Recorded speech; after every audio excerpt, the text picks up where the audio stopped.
బంద్ చేసిన జీడి పరిశ్రమలను రాష్ట్ర ప్రభుత్వం వెంటనే రాష్ట్ర ప్రభుత్వం తెరిపించాలి. సిఐటియు జిల్లా ప్రధాన కార్యదర్శి పి తేజేశ్వరరావు, ఉపాధ్యక్షులు ఎం ఆదినారాయణమూర్తి. జీడి పరిశ్రమల యాజమాన్యాలు అక్రమంగా బంద్ చేసిన పరిశ్రమలను రాష్ట్ర ప్రభుత్వం వెంటనే తెరిపించాలి అని, లేకపోతే జూన్ 21న పలాసలో కార్మికులతో మహాధర్నా చేస్తామని సిఐటియు జిల్లా ప్రధాన కార్యదర్శి తేజేశ్వరరావు, ఉపాధ్యక్షులు ఎం ఆదినారాయణమూర్తి, కె సూరయ్య హెచ్చరించారు. మంగళవారం శ్రీకాకుళం సిఐటియు జిల్లా కార్యాలయంలో నిర్వహించిన సమావేశంలో వారు మాట్లాడుతూ, పలాస పారిశ్రామిక ప్రాంతంలో జీడి పరిశ్రమల యాజమాన్యాలన్నీ పరిశ్రమలు ఆకస్మికంగా బంద్ ప్రకటించడం చట్ట వ్యతిరేకమైన చర్యని అన్నారు. పరిశ్రమలు బంద్ చేసి 2 వారాలు పూర్తయినా నేటికి తెరుచుకోకపోవడంతో సుమారు 20,000 మంది కార్మికులు ఉపాధి లేక తీవ్ర ఆర్థిక ఇబ్బందులు ఎదుర్కొంటున్నారని ఆవేదన వ్యక్తం చేశారు. మూసివేసిన పరిశ్రమలు వెంటనే తెరిపించాలని, బంద్ కాలానికి కార్మికులందరికీ వేతనాలు చెల్లించాలని, పిఎఫ్, ఈఎస్ఐ కట్టాలని యాజమాన్యాలు డిమాండ్ చేశారు. అనుమతులు లేకుండా పరిశ్రమలు బంద్ చేయడం చట్టవిరుద్ధమన్నారు. జీడిపప్పుకు ధర లేదనే పేరుతో బంద్కు పిలుపు ఇచ్చినట్లు పరిశ్రమల యాజమాన్యాలు చెప్పడం సరైంది కాదని అన్నారు. నష్టాల పేరుతో పరిశ్రమలు మూసివేయడం వల్ల కార్మికులకు ఉపాధి లేకుండా పోయిందన్నారు.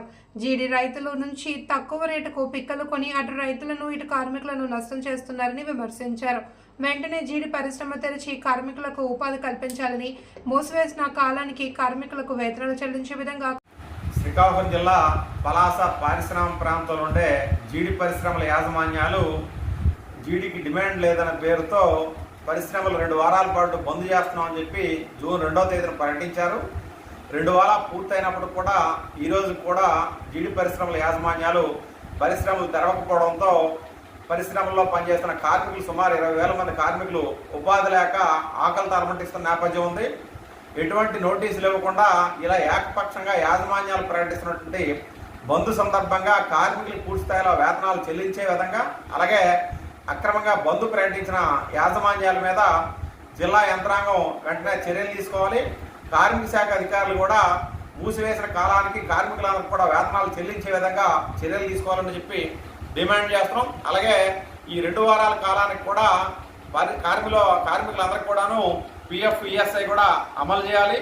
ఎందుకంటే కార్మికుల తాలూకా పని దినాలు తగ్గిపోతే ఈఎస్ఐ పని దినాలు లేకపోవడంతో కార్మికుల అనారోగ్యకు గురయ్యే అవకాశం ఉంది. కాబట్టి దానికి కూడా యాజమాన్యాల బాధ్యత వహించవలసి ఉంటుంది.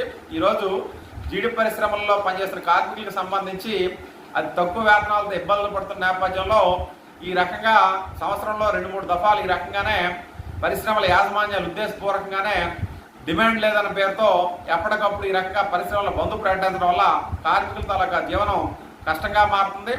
ఎప్పటికైనా సరే జీడి పరిశ్రమల యాజమాన్యాలు జూన్ 20వ తేదీలోపు గారి పరిశ్రమలు తెరిపించి కార్మికులందరికీ ఉపాధి కల్పించకపోతే 21వ తేదీన జీడి పరిశ్రమల కార్మికులతో పలాసలో భారీ ఎత్తున ధర్నా చేపడతామని చెప్పి సిఐటిగా హెచ్చరిస్తున్నాం. ఎప్పటికైనా సరే ప్రభుత్వం వెంటనే జోక్యం చేసుకొని మూసివేసిన పలాసలో పారిశ్రామిక ప్రాంతంలో ఉండే జీడి పరిశ్రమలన్నీ కూడా వెంటనే తెరిపించి కార్మికులందరికీ కూడా ఉపాధి కల్పించాలి. మూసివేసిన కాలానికి కూడా వేతనాలు చెల్లించే విధంగా చర్యలు తీసుకోవాలని చెప్పి సిఐటిగా డిమాండ్ చేస్తున్నాం.